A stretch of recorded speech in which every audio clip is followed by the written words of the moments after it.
علی ولی اللہ. ابلیس خود تو پیدا نہیں ہوا، اللہ نے پیدا کیا تو پیدا ہوا. کہ قرآن مجید نے کہا کان من الجن، وہ جنوں میں سے تھا. یعنی اللہ نے ابلیس کو ابلیس نہیں بنایا، جن بنایا تھا.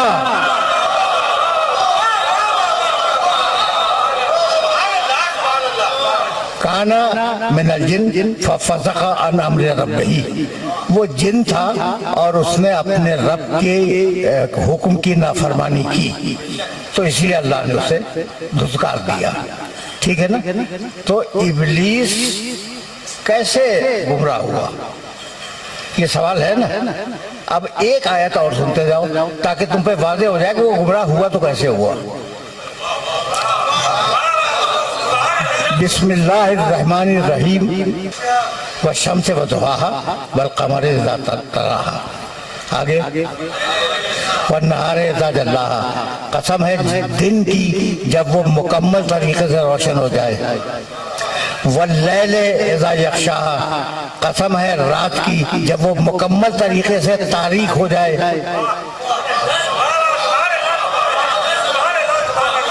والسماء وما بناها، کیا اچھا آسمان بنایا. والارض وما طحاها، کیا خوبصورتی کے ساتھ اللہ نے اس زمین کو لڑکا دیا.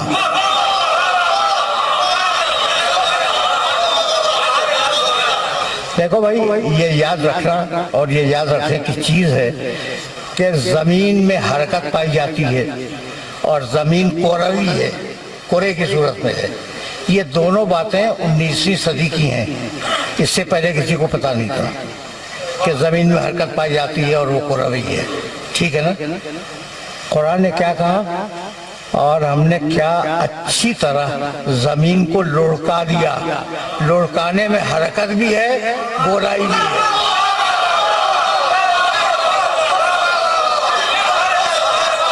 وَنَفْسٍ وَمَا سَوَّاهَا، ہم نے نفس کو کتنا اچھا بنایا.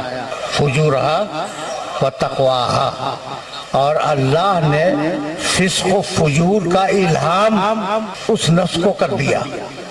تقوی کا الہام اس نفس کو کر دیا. تقوی موجود تھا انسان کے اندر، فجور موجود تھا انسان کے اندر. اب کوئی تقوی کو اگر ڈیولپ کر لے متقی بن جائے، کوئی فسق و فجور کو ڈیولپ کر لے ابلیس بن جائے. باتیں ہو رہی ہے نا؟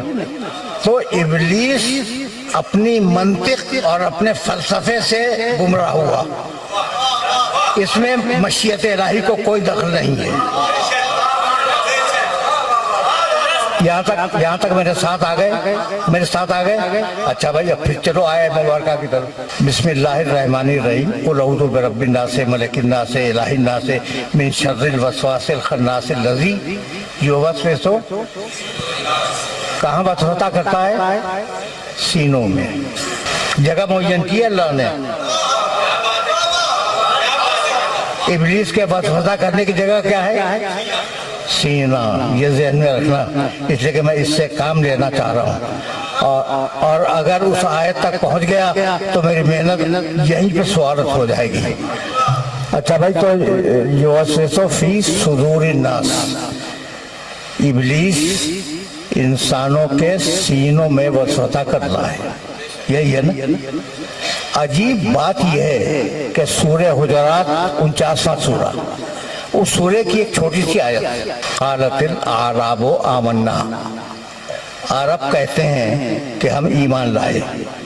سننا بھائی، بہت آرام سے اور بہت توجہ سے اس آیت مبارکہ کو سننا.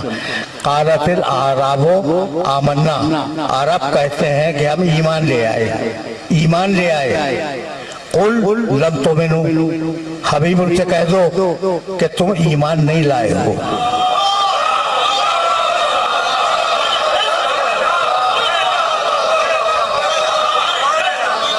وہ کہہ رہا ہے، عرب کہہ رہا ہے کہ ہم ایمان لے آئے. رسول سے اللہ کا احوارہ کہ تم ایمان نہیں لائے ہو، پھر کیا لائے ہو؟ وَلَٰكِنْ قُولُوا أَسْلَمْنَا، تم کہو کہ ہم اسلام لائے ہیں۔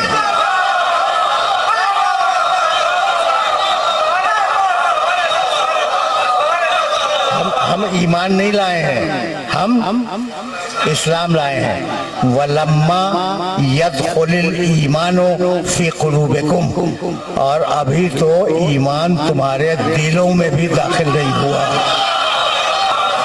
لما يدخل الایمان فی قلوبکم، ابھی ایمان تمہارے دلوں میں داخل نہیں ہوا۔ قلب دل، صدر سینہ۔ بھائی توجہ رہے، بھائی بہت توجہ رکھنا۔ قلب سینہ جس کا واحد قلب ہے اور جمع ہے قلوب، ٹھیک، اور اس کا واحد صدر ہے اور اس کی جمع ہے صدور۔ سینہ صدر، سینے صدور، قلب دل، قلوب بہت سے دل۔ بات واضح ہو گئی؟ بہت توجہ رکھنا۔ تو ایمان کی جگہ کیا ہے؟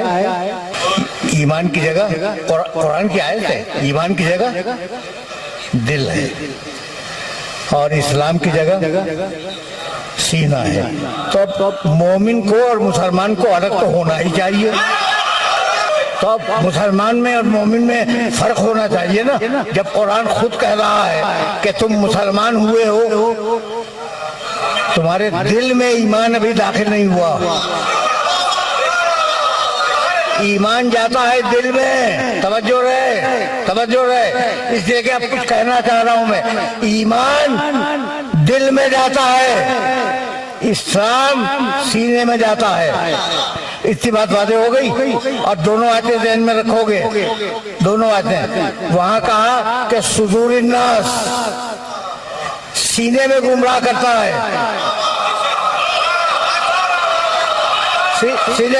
سینے میں گمراہ کرتا ہے۔ اور یہاں کہا کہ ایمان ابھی تمہارے دلوں تک نہیں پہنچا۔ تو اتنا تو طے ہو گیا کہ مسلمان گمراہ ہو سکتا ہے، مومن کے گمراہ ہونے کا امکان نہیں ہے۔ عجیب قرآن نے کہا، میں اپنی طرف سے تو کچھ نہیں کہہ رہا ہوں نا، بھائی قرآن نے کہا کہ مسلمان گمراہ ہو سکتا ہے، مومن کے گمراہ ہونے کا امکان نہیں ہے، اس لیے کہ اس دل میں علی کی محبت ہے۔ اب ذرا بات اب یہی سے آگے بڑھ جائے تو سمجھ میں آ گیا کہ گمراہ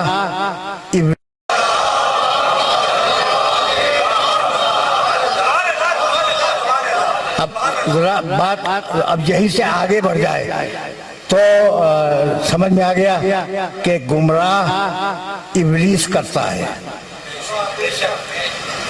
اور ابلیس گمراہ ہوا اپنے ارادے سے۔ یہ یاد رکھو گے نا، یہ تمہیں علم کلام کا بہت دقیق مسئلہ سمجھا رہا ہوں، اس سے زیادہ آسان میں کر بھی نہیں سکتا۔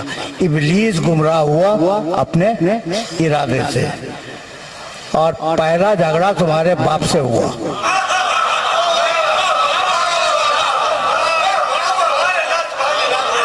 بھائی آدم علیہ السلام پوری انسانیت کے باپ ہیں یا نہیں؟ میرے بھی باپ ہیں، تمہارے بھی باپ ہیں۔ تو پہلا جھگڑا ابلیس سے ہوا۔ یا ابلیس، بھائی عجیب و غریب طریقے سے پروردگار نے کہا، ما منعک ان تسجد لما خلقت بیدی، اے ابلیس تو اس آدم کو سجدہ کیوں نہیں کرتا؟ سنو تو اس آدم کو، اے ابلیس تو اس آدم کو سجدہ کیوں نہیں کرتا؟ لما خلقت بیدی، اس آدم کو میں نے اپنے دونوں ہاتھوں سے بنایا۔ بھائی جو لفظ تھا اس کا ترجمہ میں نے کر دیا، اب میں اس پہ بات نہیں کروں گا کہ وہ ہاتھ تھے کیا۔ اچھا عجیب بحیرہ فکر ہے، یا ابلیس ما منعک ان تسجد لما خلقت بیدی. یہ آیت ظاہر ہے کہ جب قرآن مجید میں ملا آتا ہے پڑھتا ہے یا نہیں؟ پڑھتا ہوگا نا، یقیناً پڑھتا ہوگا.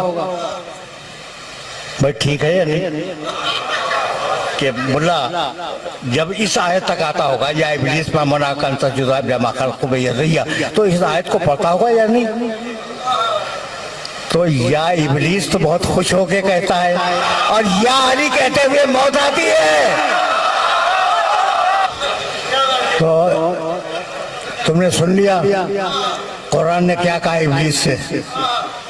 کہنے لگا پروردگار بات یہ ہے کہ خلقتہ من طین وخلقتنی من نار،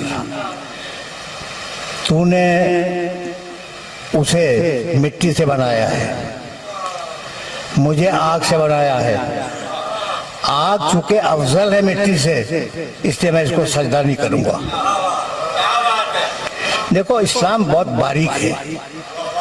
کچھ سمجھ میں آیا؟ ابلیس کی دلیل سامنے آ گئی کہ وہ کہتا ہے کہ چونکہ میں آگ سے بنا ہوں اور آگ مٹی سے بلند ہے، ٹھیک، اس لیے میں بلند ہوتے ہوئے پست کو سجدہ نہیں کروں گا. بھائی کیسے طے ہوا کہ آگ مٹی سے بلند ہے؟ دلیل کیا ہے؟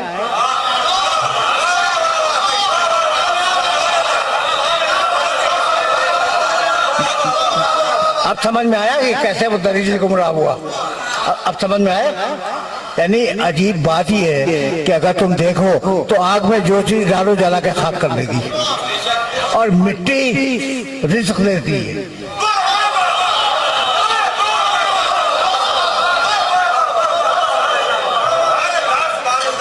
مٹی رزق فراہم کرتی ہے، انسان کو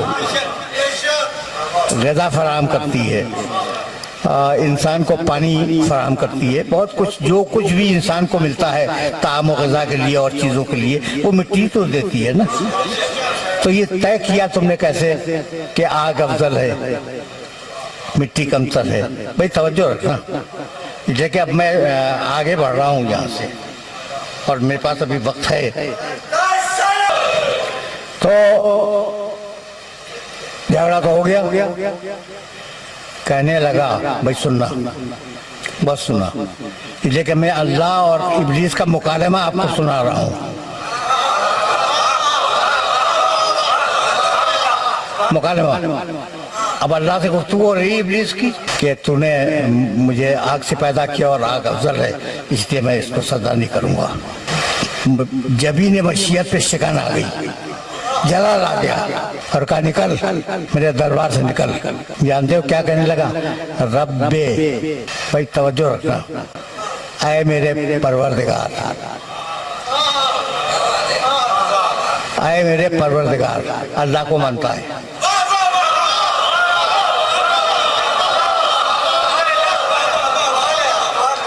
اللہ کو مانتا ہے. کہنے لگا کہ فَبْعَثْنِي إِلَى يَوْمِ يُبْعَثُونَ، مجھے اس وقت تک کی مہلت دے دے جب قیامت ہوگی. قیامت کو مانتا ہے.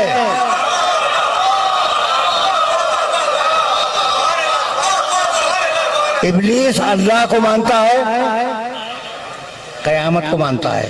اس کے اصول دین سمجھا رہا ہوں.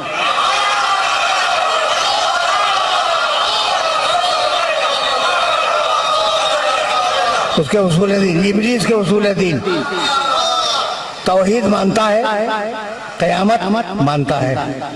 کہنے لگا کہ سب کو بہکا دوں گا لیکن جو تیرے رسول ہیں انہیں وہ بہکا نہیں سکتا. نبوت کو بھی مانتا ہے. تو ابلیس کے اصول دین تین: توحید، نبوت، قیامت. بھائی توجہ رہے، توحید، نبوت، قیامت، اور دو چیزوں کا منکر ہے. نہ اللہ کے عدل کو مانتا ہے نہ آدم کی امامت کو مانتا ہے. ابلیس توحید مانتا ہے، رسالت مانتا ہے، قیامت مانتا ہے اور کہتا ہے قیامت تک کی مہلت دے دے. کہا جاؤ ہم نے تمہیں وقت معلوم تک کی مہلت دی. ایک خاص وقت تک تمہیں مہلت دے دی، قیامت تک تو نہیں، کچھ دنوں، اور اللہ کے علم ہے کہ وہ دن کتنے ہیں، ابھی تک تو چل ہی رہے ہیں، ابھی تک تو چل ہی رہے ہیں، ٹھیک ہے نا؟ تو دن چل رہے ہیں، تمہیں جاؤ وقت معلوم تک کی مہلت دے دی،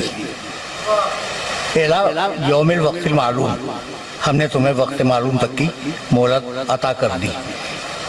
جب مہلت مل گئی تو اب اس کے تیور بدل گئے، کہنے لگا کہ لَأُغْوِيَنَّهُمْ أَجْمَعِينَ، مالک تو نے مجھے نکال دیا ہے نا اپنے دربار سے، تو جا رہا ہوں، آدم کی ساری نسل کو بہکاؤں گا، آدم کی ساری نسل کو بہکاؤں گا، لَأُغْوِيَنَّهُمْ أَجْمَعِينَ، 100% لوگوں کو بہکاؤں گا، إِلَّا عِبَادَكَ مِنْهُمُ الْمُخْلَصِينَ،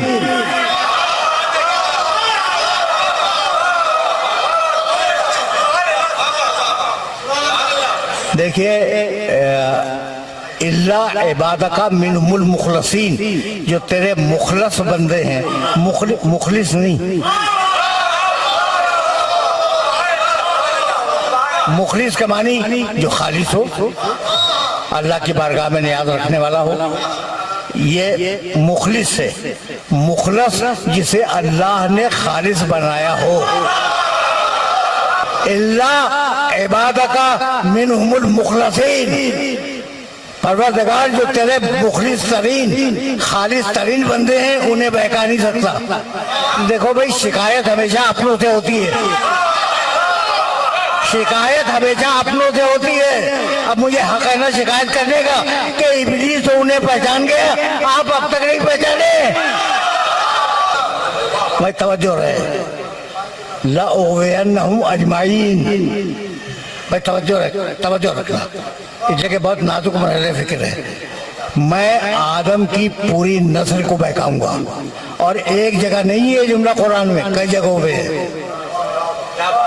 لَأَحْتَنِكَنَّ ذُرِّيَّتَهُ إِلَّا قَلِيلًا، ذُرِّيَّتَهُ، آدم کی پوری ذریت کو بہکاؤں گا۔ بھائی آپ ذریت آدم میں ہیں یا نہیں ہیں؟ آدم کی نسل ہیں، آدم کی ذریت ہیں، بھائی آپ کا کوئی جھگڑا ہے ابلیس سے؟ نہیں ہے نا، میرا تو کوئی نہیں ہے، ہاں شخصیتوں پہ جھگڑا ہو جائے دوسری بات ہے،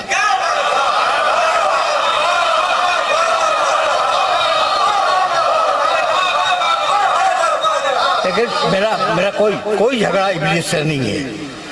تو یہ میں نے کیا قصور کیا جو مجھے گمراہ کرے گا؟ آپ نے کیا تقصیر کی جو آپ کو گمراہ کرے گا؟ تو آج سمجھ میں آیا کہ ابلیسیت کہتے کس کو ہے۔ اگر نبی سے انتقام نہ لے سکو تو اس کی ذریت سے انتقام لے لو۔ عجیب مرحلہ فکر ہے، عجیب مرحلہ فکر ہے۔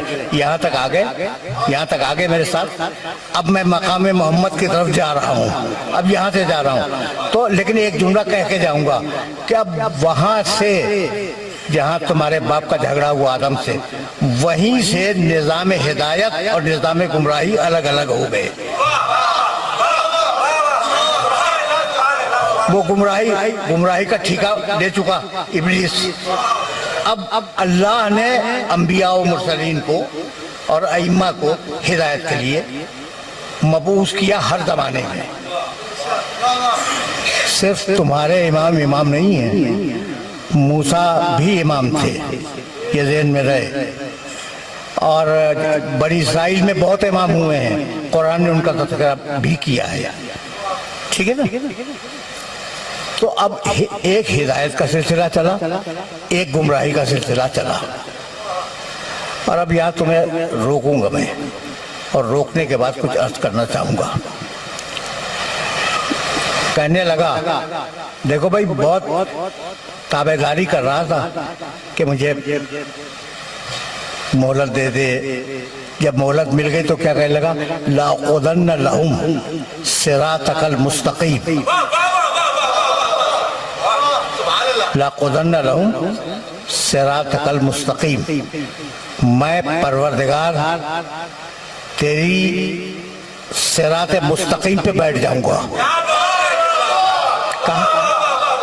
کہاں بیٹھے گا؟ صراط مستقیم پر۔ وَلَأُغْوِيَنَّهُمْ، اور انہیں گمراہ کروں گا، اجمعین، سب کے سب کو، اِلَّا عِبَادَكَ مِنْهُمُ الْمُخْلَصِينَ۔ توجہ رکھنا، اس لیے کہ یہ وہ منزل ہے جہاں میں تمہیں روکنا چاہ رہا ہوں کہ میں بیٹھ جاؤں گا تیری صراط مستقیم پر۔ صراط مستقیم پر، یہ پر جو ہے نا، اس پر کو اپنے ذہن میں رکھنا، صراط مستقیم پر بیٹھ جاؤں گا اور ساری نسل آدم کو گمراہ کروں گا، بہکاؤں گا، اور تو انہیں اپنا بیشتر شاکر نہیں پائے گا، شکر کرنے والے بندے نہیں پائے گا، اتنا گمراہ کروں گا ان لوگوں کو۔ بتوجہ رکھنا، اس لیے کہ وہ باریک مرحلے فکر ہے جہاں میں تم کو لے آیا۔ صراط مستقیم پر بیٹھ کے گمراہ کروں گا، یہی ہے نا، ابلیس کا دعویٰ یہی ہے، صراط مستقیم پر بیٹھ کے گمراہ کروں گا۔ بھائی بہت توجہ، ابلیس صراط مستقیم پر بیٹھ کے گمراہ کرے گا۔ کبھی تم نے کوشش کی کہ قرآن مجید سے پوچھو گے کون صراط مستقیم پر ہے؟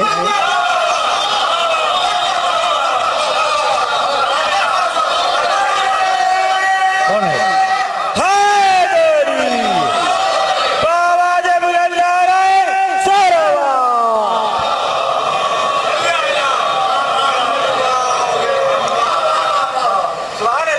ہم اور آپ صراط مستقیم پر ہیں۔ بھائی ایک آیت سنو قرآن کی، بلکہ دو آیتیں سنو، ایک سارے انبیاء کے لیے، ایک حضرت ابراہیم کے لیے۔ سارے انبیاء کے لیے کہنے لگا فَاجْتَبَيْنَاهُمْ وَهَدَيْنَاهُمْ إِلَىٰ صِرَاطٍ مُسْتَقِيمٍ، ہم نے نبیوں کو منتخب کیا اور ان کی ہدایت کی صراط مستقیم کی طرف۔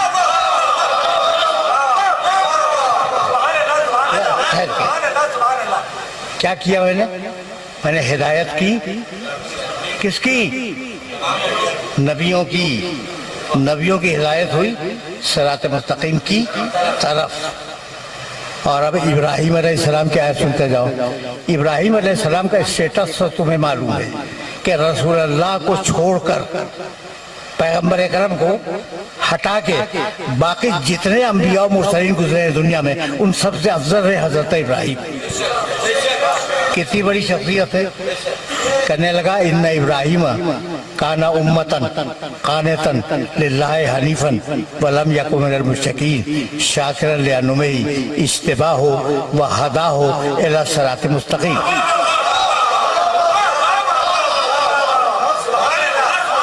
ابراہیم نے جب بندگی دکھلائی تو ہم نے اس کا اجتباع کیا، منتخب کیا، اور اس کی ہدایت کی صراط مستقیم کی طرف۔ کوئی نہیں ہے صراط مستقیم پر، کوئی نہیں ہے۔ ابراہیم علیہ السلام تک کی تو فہرست میں نے گنا دی، ٹھیک ہے نا؟ اچھا تو اب ہے کون صراط مستقیم پر؟ اب آیت پڑھوں، بسم اللہ الرحمن الرحیم، یاسین والقرآن الحکیم انکا لمن المرسلین علی صراط مستقیم۔ پیغمبر قرآن کی قسم کہ سارے رسولوں میں فقط تم صراط مستقیم پر ہو۔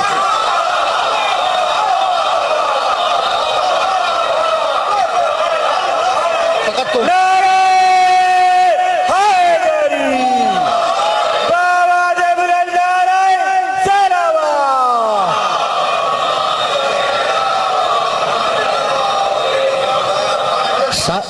سارے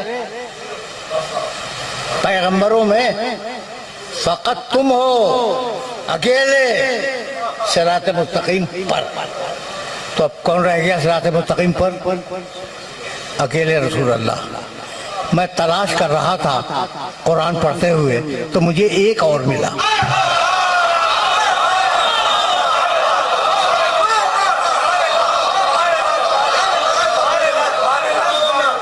اب وہ روایت سن لو، پھر آیت بھی پڑھ دوں گا۔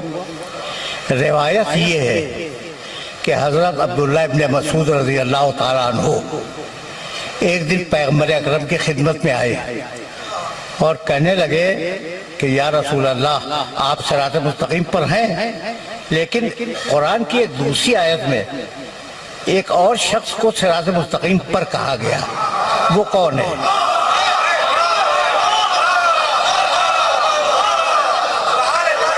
وہ کون ہے؟ سوال سمجھ لیا تم نے کہ کوئی اور ہے اور وہ ایک ہی ہے، ایک ہی ہے، اور وہ رسول اللہ کے علاوہ صراط مستقیم پر ہے، ٹھیک ہے نا؟ وہ کون ہے؟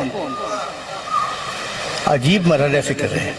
اب میں آیت کی طرف جا رہا ہوں اور پھر جواب سناؤں گا پیغمبر اکرم کا۔ ضرب اللہ مثلا رجلین، اللہ تمہارے سامنے دو مردوں کی مثال بیان کرتا ہے۔ احدہما ابکم، پہلا جو ہے وہ گونگا ہے، لا یقدر علی شیء، کسی بات پہ قادر نہیں ہے، وَهُوَ کَلٌّ عَلَى مَوْلَاهُ، اپنے آقا اور مولا کے لیے بوجھ ہے۔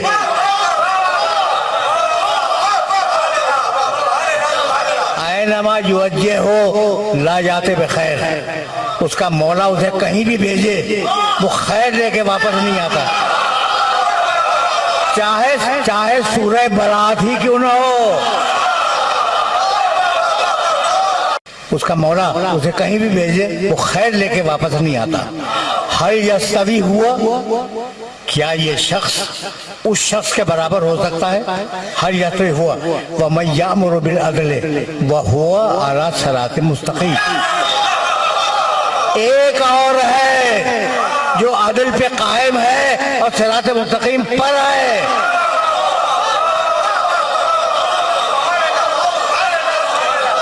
تو اب دو ہیں صراط مستقیم پر،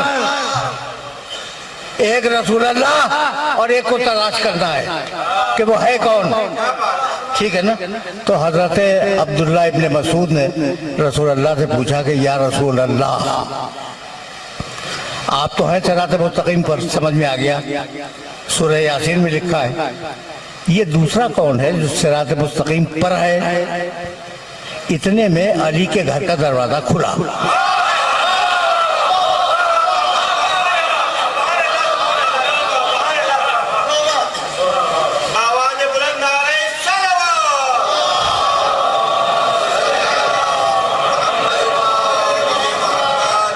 اور علی باہر نکلے۔ اب دیکھیے کوئی صاحب اگر آ رہے ہو، ایک صاحب باہر جا رہے ہیں یا باہر سے اندر آ رہے ہیں، مجھے نظر آئے، میں نے دیکھا، ٹھیک ہے نا، اور پھر آپ سے باتیں کرنے لگا۔ یہ طریقہ ہے کہ اگر کوئی آئے یا جائے، یہ سامنے آ جائے تو توجہ ہوتی ہے کہ کون آیا کون گیا، ہے نا؟